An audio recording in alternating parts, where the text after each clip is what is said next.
Buenos días. Buen día.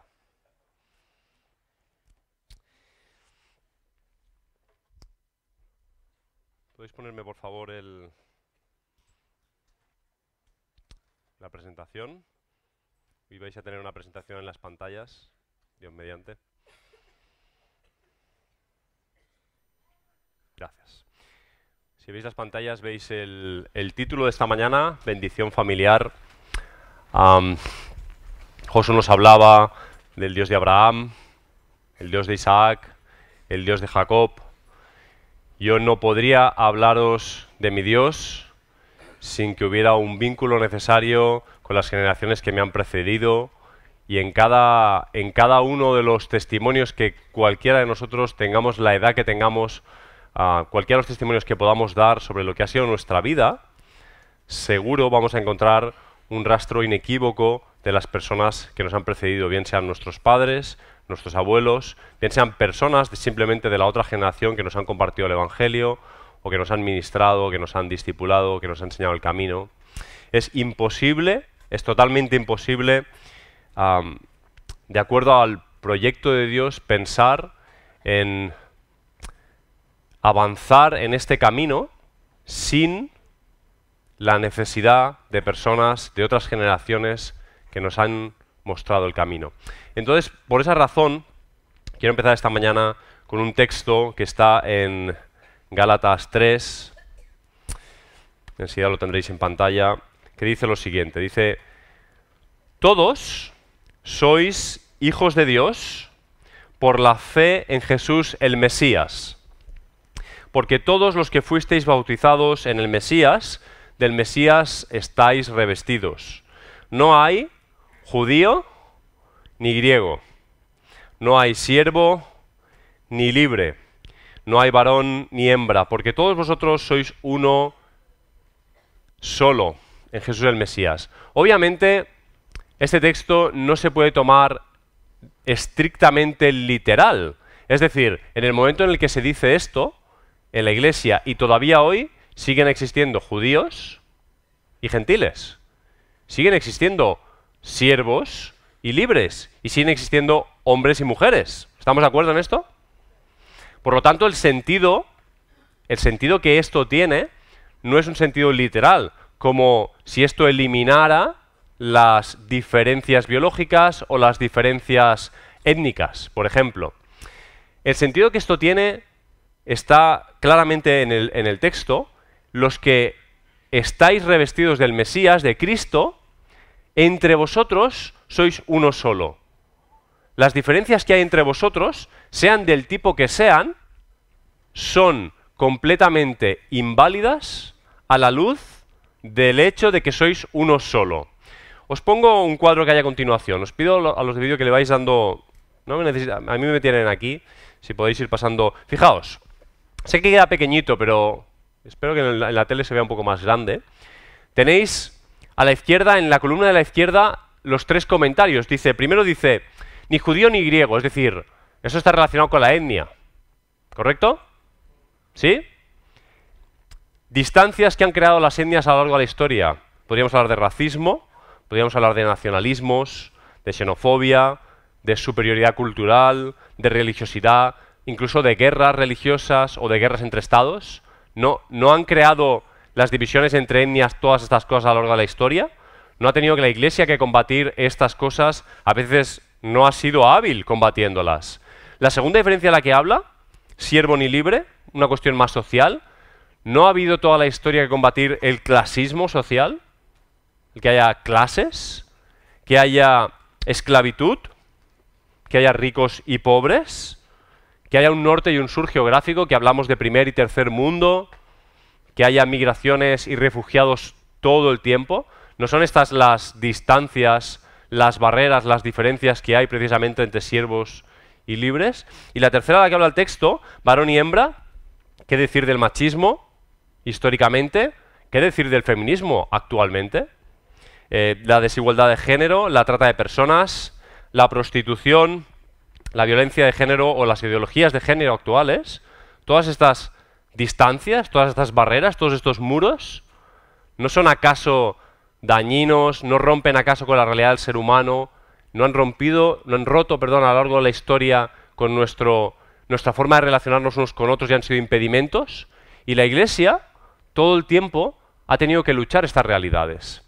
Un siguiente texto, en Efesios 2, dice: Él, Jesús, de ambos pueblos, está hablando de nuevo de esos judíos y esos gentiles, de esas barreras de separación, dice, derribó la pared intermedia de separación. Tienes que visualizar esto. Esas barreras de las que te acabo de hablar, no solo las étnicas, sino todas ellas, esa barrera que está entre las personas, lo que impide que las personas se relacionen como Dios quiere, Jesús lo que hizo exactamente fue derribar esa pared que está en medio.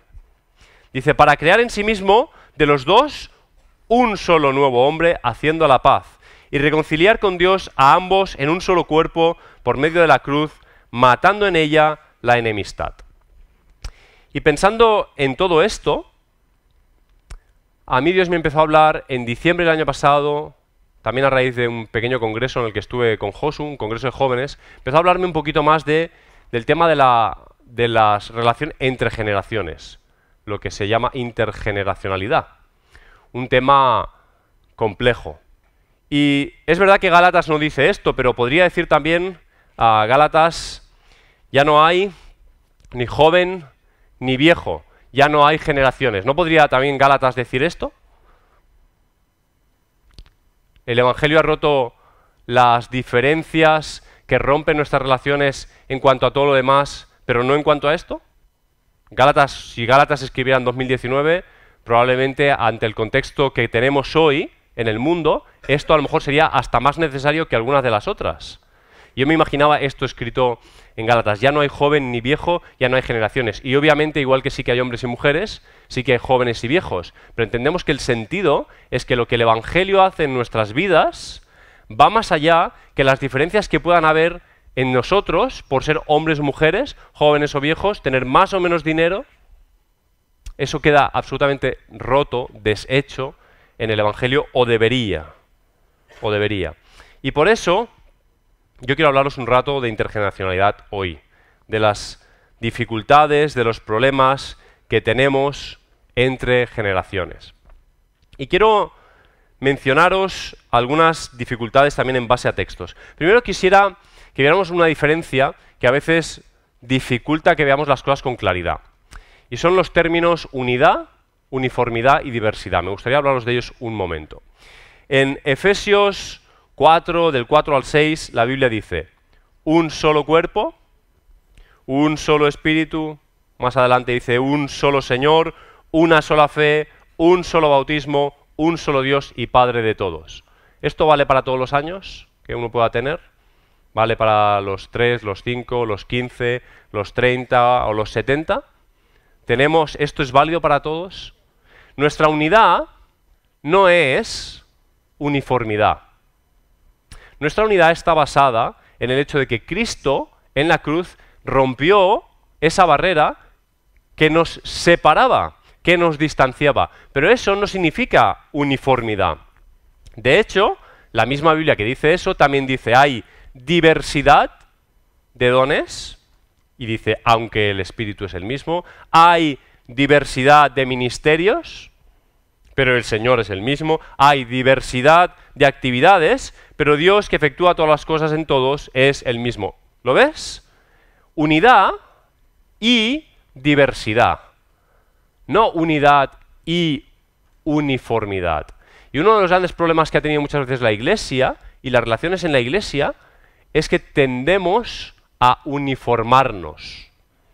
En lugar de ser uno, pero vivir en la riqueza de la diversidad que Dios nos ha dado. La diversidad de hombres y mujeres, la diversidad de etnias, la diversidad de contextos culturales y sociales, la riqueza que eso implica, la diversidad de dones, de ministerios. Dice 1 de Pedro 4:10, bueno, ahí hay palabras mías también, pero a donde quiero guiar este pensamiento es que en realidad deberíamos estar viviendo y disfrutando con la multiforme gracia de Dios en la que cada uno administra la gracia a los demás y ministra a los demás según lo recibido.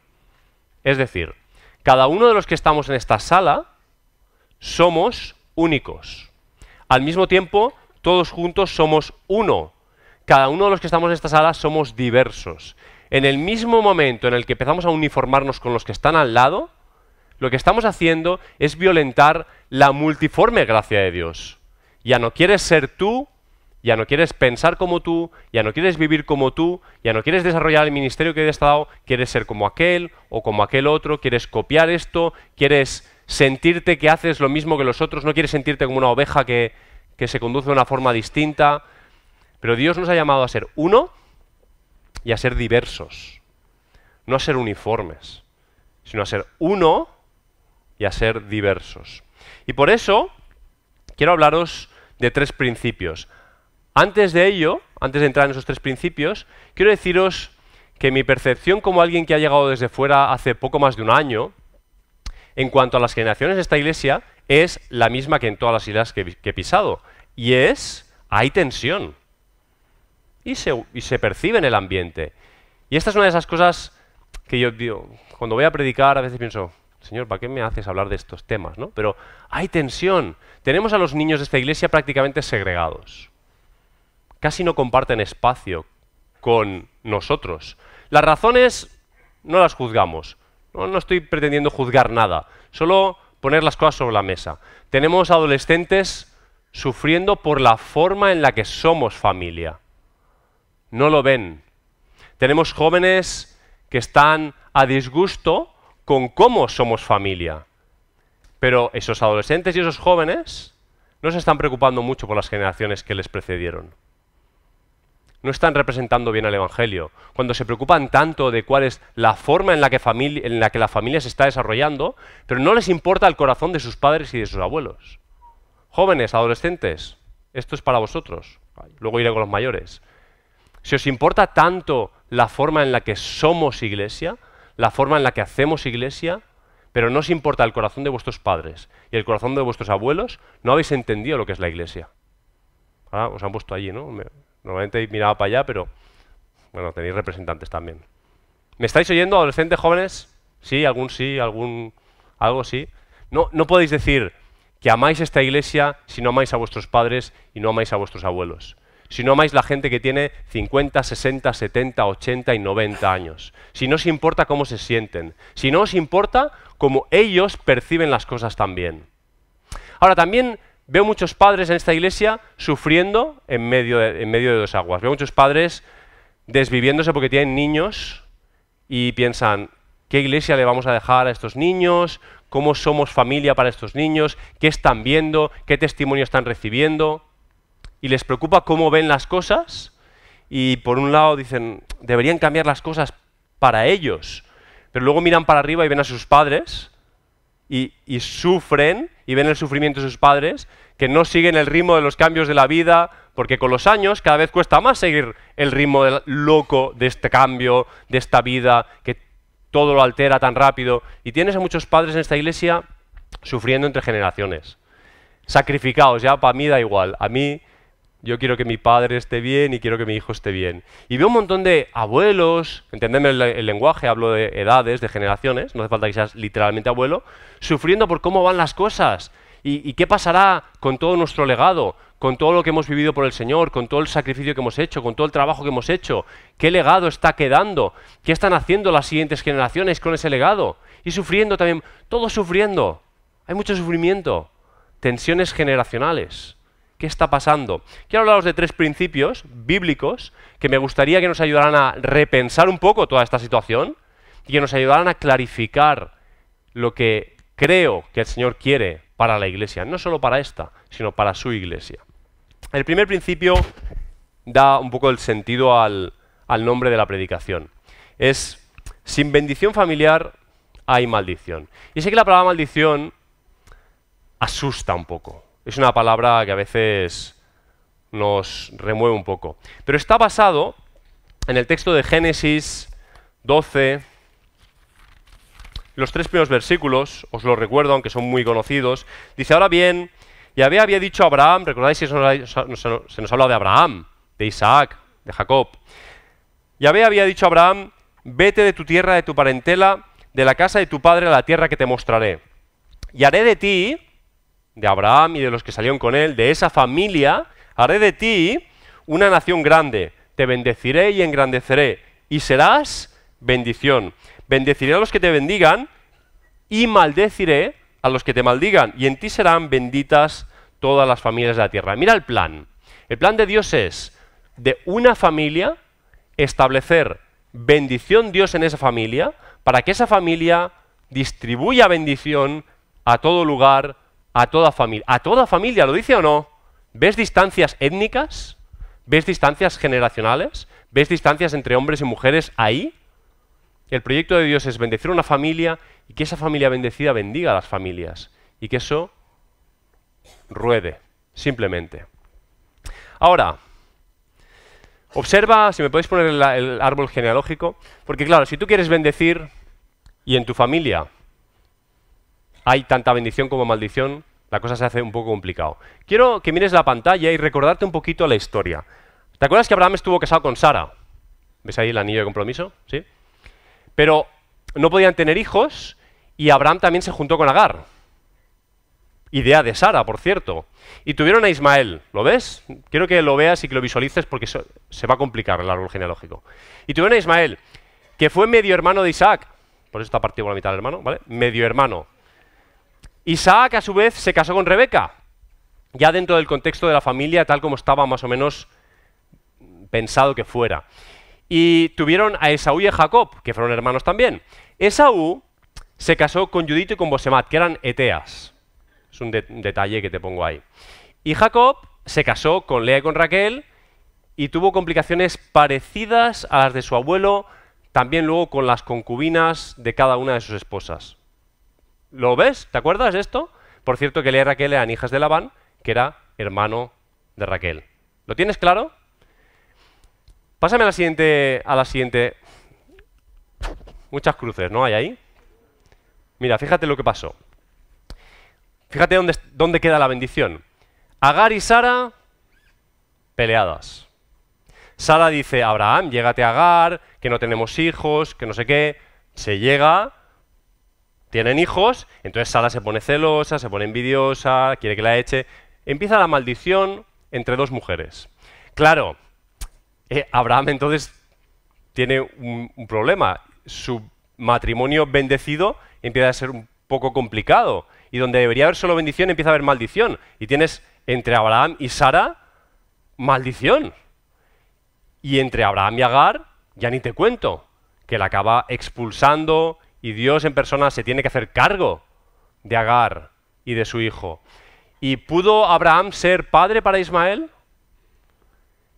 Estamos hablando de la primera familia, la que tenía que ser una familia de bendición. Se lía un pollo tremendo y no puede ser padre para su hijo. ¿Qué bendición hay en un padre que no puede atender a su hijo como debiera? Así que entre Abraham y Ismael, nada. ¿Y entre Ismael y Isaac pudieron ser hermanos? ¿Pudieron vivir como hermanos? ¿Dónde está la bendición en eso? De hecho, Ismael llegó a ser el enemigo de todos. Representa al mundo árabe, Ismael. Bueno, no nos liemos. Isaac y Rebeca, ellos se casaron bien, súper enamorados. ¿Ves ahí en Génesis 24 una historia de amor en un pozo? Bueno, una maravilla. Iba bien su matrimonio, tuvieron hijos y por alguna razón que no sabemos, no podemos estirar del hilo, tuvieron preferencias. Papá prefería a Esaú, mamá prefería a Jacob.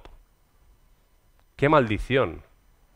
No poder amar a tus hijos por igual, tener preferencias. Y tienes problemas, los ves ahí, la X esa cruzada, entre Rebeca y Esaú. Porque Esaú nota que prefiere a su hermano, pero lo mismo pasa al revés. Isaac prefiere a Esaú y Jacob nota que papá no tiene por él y ves maldición ahí. Y entonces eso genera maldición en el matrimonio, entre ellos. Y para colmo, en medio de toda la historia, Esaú ya un poco ¿sabes cuando ya un hijo se cruza? Se cruza con los padres y empieza a casarse con eteas y lo hace un poco a conciencia. Es un pueblo con el que no deberían haberse unido en matrimonio. Y dice el texto varias veces que Judith, Bosemat, estas eteas llegaron a hacerle la vida imposible a Isaac y a Rebeca. Así que, ya sabes, espero que no lo sepas por ejemplo práctico tuyo, pero ya sabes que cuando suegros y yernos o nueras, que la cosa se complica, ahí no hay bendición, ahí hay maldición. Y claro, esas preferencias acabaron con Esaú y Jacob peleando, sí, ya, lo de la primogenitura, fueron sumando elementos, pero al final no hubo bendición entre ellos. Hubo maldición al punto que Jacob tuvo que huir. Tuvo que huir de su casa. Y bueno, lo acogió su tío. Dices, bueno, una opción para la bendición a través de su tío. Pero Jacob recibió parte de la maldición que él iba arrastrando en su vida de engañador. Se encontró a un tío que era engañador, pero solo que tenía 20 o 30 años más y era, ¿sabes? Estaba más curtido y dice, yo te voy a enseñar lo que es engañar, mira. Y le encasquetó a una hermana cuando él quería casarse con Raquel. Pero claro, eso generó maldición entre Jacob y Labán, pero también entre Labán y Lea, porque Lea no se sintió bendecida por su padre. ¿Qué hija puede sentirse bendecida cuando su padre cuando es tratada como mercancía? Cuando un marido pide a la otra hermana y el padre te obliga a casarte con ese hombre. Sí, ya sabemos que hay elementos culturales, pero ¿qué bendición hay en eso? Lea se sintió despreciada por su padre. Y la envidia hacia su hermana, entre Lea y Raquel, otra crucecita. Y claro, ahora imagínate el matrimonio de Jacob con Lea. Y tira del hilo. ¿Dónde está la bendición, hermanos? Si no fuera por la gracia de Dios, de esta familia no hubiera salido nada bueno. Lo que te quiero decir es, en la historia de la misión de Dios, Dios bendice, pero su medio de bendición debe ser la familia. Es la familia, la natural y la espiritual, el medio de bendición. Es en estas relaciones donde tiene que haber bendición de Dios. Mira, pásame la siguiente. Es que por si acaso te has olvidado de lo que te estoy diciendo. ¿Ves? Sara y Agar, problemas. Abraham y Agar, problemas. Sara y Abraham, problemas. Ismael y Abraham, problemas. Ismael y Isaac, problemas. Rebeca y Isaac, problemas. Casi todas las relaciones entre casi todas las personas que estaban en la genealogía eran complicadas. Celos, envidias, discusiones, ira. ¿Dónde está la bendición? Ahora, pásame a la siguiente diapositiva, por favor. ¿Y nosotros qué? En esta familia, no echemos balones fuera ahora. En esta familia, ¿qué decisiones estamos tomando en esta familia sin consultar a Dios o sin esperar a Dios? Gran parte de los problemas que tuvieron ellos fue porque no consultaban cosas a Dios o porque no esperaban a Dios. Abraham, ¿no te han prometido un hijo? ¿No te han prometido un hijo? ¿Dios no te ha prometido un hijo? No necesita tu ayuda, Dios. Sabe lo que hace. Por no esperarle, cómo empezó todo a complicarse y la bendición empezó a complicarse y a volverse maldición en su propia casa, en sus relaciones. ¿Qué relaciones no estamos cuidando bien en esta familia, aquí? ¿Qué relaciones no estamos cuidando bien? ¿Qué preferencias, recuerdas las preferencias, papá, mamá, el niño? ¿Qué preferencias hoy ponen en peligro la identidad, la autoestima o las relaciones de la próxima generación aquí? ¿Te das cuenta que la maldición tiene una dirección? ¿Que va de arriba a abajo? ¿Habéis oído a Josué esta mañana de vamos a enseñar a la siguiente generación, basado en el texto de contar las maravillas de Dios, vamos a enseñar a la siguiente generación cómo adorar, esa idea? ¿Cuál es la dirección? Es una la dirección, de padres a hijos. Siempre es de padres a hijos la dirección. ¿Qué conflictos de mi generación estamos transmitiendo a la siguiente generación? ¿Qué legado estamos dando a la siguiente generación? ¿Qué bendición y qué maldición estamos legando a la siguiente generación? El primer principio que quiero que grabes en tu mente es, sin bendición familiar hay maldición. Es imposible andar por este mundo intentando predicar un evangelio que no vivo en mi casa. Es imposible. Es imposible, no puede haber bendición ahí. La primera bendición tiene que ser con mi esposa, con mis hijos, con mis padres. Y claro que va a haber dificultades, y claro que va a haber problemas, y claro, pero voy a buscar la bendición ahí. Porque es en eso que la misión de Dios tiene sentido. Es en eso que las otras familias serán bendecidas. En ver que es posible vivir como familia en las manos de Dios. Es posible. ¿Queremos bendición en esta casa? en esta familia? Tenemos que hacernos estas preguntas, hermanos. ¿Qué relaciones no estamos cuidando bien? ¿A quién estamos descuidando aquí? ¿Qué estamos legando a la siguiente generación? El segundo principio es: la familia se construye al paso de los niños. Cuando Jacob empezó a arreglar su situación, porque hay esperanza en el Señor, en cualquier punto en el que estés, no hay maldición que Dios no pueda volver en bendición. Cuando Jacob ya había destruido sus relaciones en casa y había huido, y había destruido también sus relaciones con su tío, y ya no había, y entonces decidió ponerse a cuentas con Dios, y volvió hacia su hermano. En ese regreso, en el reencuentro, hay una conversación. Eso está en Génesis 33. Empiezan a restablecerse la confianza y las relaciones, y Esaú le dice a Jacob: yo marcharé delante de ti, tú sígueme, vámonos juntos. Y Jacob le responde lo siguiente: mi señor sabe que los niños son delicados y que tengo ovejas y vacas que están criando. Tienes que imaginarte toda una caravana en movimiento. Y si las fatigan, en un día podría morir todo el rebaño. Y esto, de nuevo, no es necesariamente literal. No es que si fatigan a todas las ovejas y a todas las vacas, literalmente ese día pueden morir. Sino que, aparte de que algunas literalmente puedan morir, estás poniendo en riesgo la continuidad del rebaño. Si enferman las que van a parir, si algunos de los bebés mueren, a lo mejor pones la cría de ese año, la pones en peligro, y eso implica que el año siguiente tienes menos población. ¿Entendéis el concepto? No es necesariamente que en un solo día fueran a morir todos los animales. Lo que Jacob está diciendo es: los niños son delicados, los animalitos y las que van a parir son delicadas. El único ritmo que esta familia puede tener es el ritmo de los delicados. El paso de la familia es el paso de los niños. Te voy a poner un ejemplo que conozco bien, de primera mano. Cuando un bebé nace, los delicados. Cuando un bebé nace, todo cambia en una casa. Los horarios cambian. Las prioridades cambian. Esto lo sabéis casi todos. Lo que se ve o no se ve en televisión, cambia. Lo que se come, cambia. La música del coche, cambia. Twinkle, twinkle. Esa es la que se oye en mi coche ahora. Todo cambia. Mi vida, la vida de la familia con un hijo pequeño, vive al paso de los niños.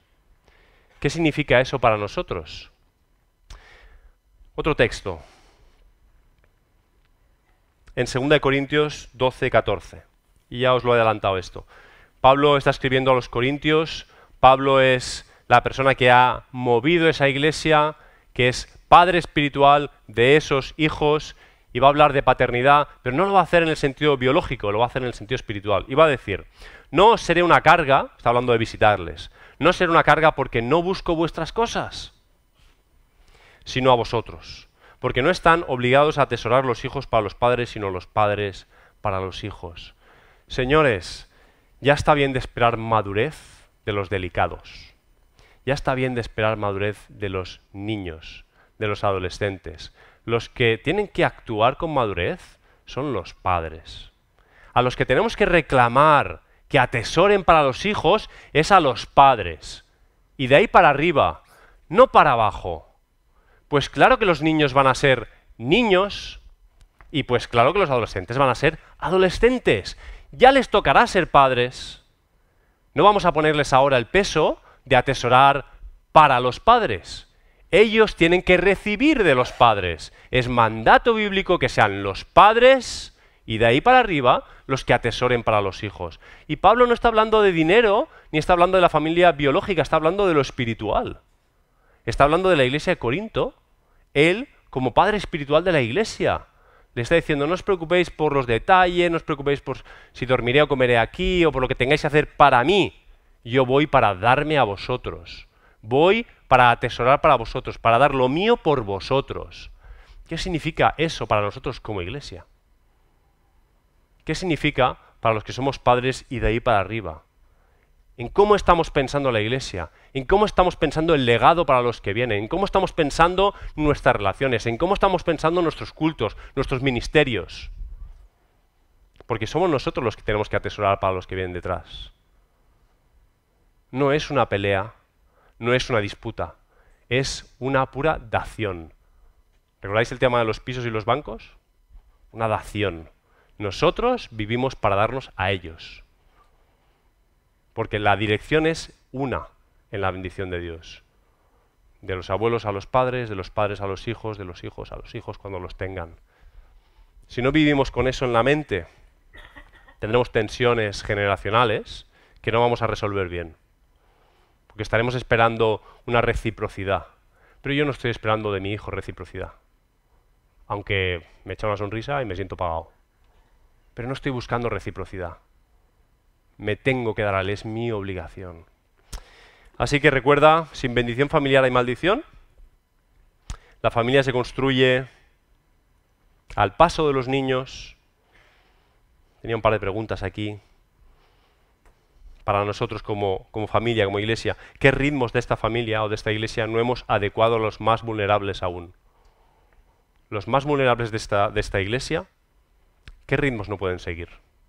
¿Qué estamos haciendo que ellos no nos siguen? Y los vamos a matar en un solo día. ¿Entendéis el texto de Génesis? Los vamos a ahogar, los vamos a agotar. ¿Qué ritmos no pueden seguir? ¿Qué hábitos, costumbres, tradiciones, formas de hacer, horarios, músicas, televisión, qué estamos haciendo que impide que los más vulnerables puedan seguir nuestro paso? ¿Cómo podemos adecuar nuestro paso a los más vulnerables? El tercer principio y último, parece una obviedad, pero es entender nuestro momento de vida. Entender nuestro momento de vida. Mira, pásame a la siguiente diapositiva. Siendo muy simple, ¿vale? Pensado, bíblico pero simplón. Venimos del polvo. Se habla de nosotros como barro constantemente en la Biblia. Como vasos de barro delicados que tienen la gloria de Dios. Y luego se dice que volvemos al polvo. Y la única pregunta válida es ¿dónde estás? En el momento en que olvidas que eres peregrino, que estás en camino, que eres, lo siento, no debería ofenderte esto, pero como a veces hay mentes que no lo entienden esto, eres un refugiado. A veces vemos a los refugiados en la televisión y decimos, esta gente ahí huyendo, tal, y muchas políticas en muchos países ahora los sancionan y no, están los terroristas infiltrados. Somos refugiados en camino hacia nuestra tierra, porque no somos de esta tierra. En el momento en que olvidamos esto, empezamos a establecernos aquí, a cambiar nuestro nomadismo espiritual por una especie de sedentarismo económico, casi te diría, porque es mucho más fácil tener un buen negocio establecido que vivir como nómada. Y nos olvidamos de esto y empezamos a tener peleas generacionales sobre cosas que no deberían ser ni un tema de debate. No deberían ser ni un tema. No deberían estar en la mesa. Las tensiones sobre cómo son los cultos son a la familia la discusión de qué es lo que se ve en la televisión mientras cenamos. Te lo voy a repetir. Muchas familias solo se ven ¿cuándo? Por la noche cuando todos regresan, cenan juntos, lamentablemente muchos se dedican a ver la tele, nadie se sienta juzgado, esa es mi opinión personal, pero el único rato de la familia a lo mejor está la tele encendida, y encima la pelea es ¿por qué canal se ve? Porque una generación quiere ver unas cosas y otra generación quiere ver otras cosas. Entonces, la familia, en su poco tiempo, se la pasa discutiendo o peleando o intentando negociar. No, pues yo soy el padre, tal, no sé qué. Porque es lo que se ve en televisión. Y a veces esta familia parece estar discutiendo por estos temas. ¿Pero os dais cuenta de la nimiedad de la que estamos hablando? ¿Os estáis dando cuenta de la pequeñez de la que estamos hablando? La misión de Dios está en otro lugar. Es otra esfera de diálogo. Otra esfera de diálogo. Y a veces estamos peleando porque olvidamos que somos peregrinos. Que aquí no se nos ha perdido nada. Que no hay nada que nos vayamos a llevar. Que no tiene sentido lo de, venga, graneros más grandes. ¿Para qué? ¿Para qué los quieres? ¿Qué vas a hacer con ellos? Un texto, Éxodo 17, no lo vamos a leer, pero te lo recuerdo porque es muy conocido. En Éxodo 17 hay una batalla entre el pueblo de Dios, que ya está en el desierto, y un pueblo que se llama Amalek, los amalecitas. Moisés, por lo visto, ya tiene una cierta edad. Recordad que Moisés saca al pueblo con 80 años ya. Que ya... Entonces Moisés le da una instrucción a Josué, que es mucho más joven que él. Le dice, Josué, búscate a la gente de tu generación, recoged las armas, preparaos, que estáis entrenados, y salid a la batalla. Yo me subo con Ur y con Aarón a lo alto del monte. Ahí estaremos intercediendo por vosotros. Y recordáis la escena de que él está con los brazos arriba, y mientras está con los brazos arriba, vencen la batalla. Pero en el momento en que los brazos de él caen, la batalla la pierden. Al punto que, no sé si esto es legal, pero le meten piedras ahí para aguantar los brazos. Esto es ilegal, ¿no? Es como una trampa. Y tienes a Aarón en un brazo, a Ur en otro brazo, levantando los brazos. Lo que tienes que visualizar es que esa batalla, que acabó siendo vencida, ¿quién la venció? ¿La vencieron Josué y los jóvenes que luchaban? O sea, había jóvenes ahí repartiendo estopa y recibiéndola. Eran de hecho los que recibían la estopa literalmente. Moisés, Ur y Aarón recibir estopa no recibieron. Estaban en un sitio a distancia, en lo alto de una colina. Pero ¿quién venció la batalla? ¿Josué y sus compañeros o la venció Moisés con Ur y Aarón? ¿Quién la venció? Es una discusión absurda. Es la típica tensión generacional. La venció Dios con todos ellos. Si hubiera faltado uno solo de todos ellos, no lo hubieran vencido. Si Ur no hubiera estado aguantando esa mano y la mano hubiera caído, hubieran perdido. Si Moisés no hubiera estado sufriendo con sus brazos en alto, hubieran perdido. Si Josué y los jóvenes no hubieran estado repartiendo estopa, hubieran perdido. ¿Quién ganó la batalla? Solo la puede ganar la familia. Unida, en su diversidad. Pero, ojo, cada uno entendiendo su momento de vida. Fíjate en la sabiduría de Moisés, al que se le presupone la mayor sabiduría en el conjunto, al que tiene más experiencia y más años. Aprovecho para hacer un paréntesis. La sabiduría no es sinónimo de edad. Tengo que decirlo. Tener años no significa ser sabio. Conozco un montón de ancianos muy poco sabios. No sé cuál es el antónimo de sabios, pero ¿necios, quizá? Bíblicamente. Conozco ancianos que son necios. Y conozco jóvenes que son sabios. La Biblia dice en Salmo 90, versículo 12, que usemos nuestros días o que los contemos como el que trae sabiduría al corazón de parte del Señor. Lo que trae sabiduría es contar con el Señor día a día, aprender de Él día a día, alimentarte de Él día a día. Y entonces tú vas sumando sabiduría. El tiempo solo es un elemento. Quiere decir que un sabio joven y un sabio anciano, el anciano tiene que ser mucho más sabio, porque ha tenido más días para contar sabiduría. Pero la edad solo no implica sabiduría. Esto es como lo de, dale tiempo. El tiempo lo cura todo. No, el tiempo no lo cura todo. Pégate un tajo así en el brazo bien y dale tiempo. A ver si no te desangras. El tiempo solo es un factor.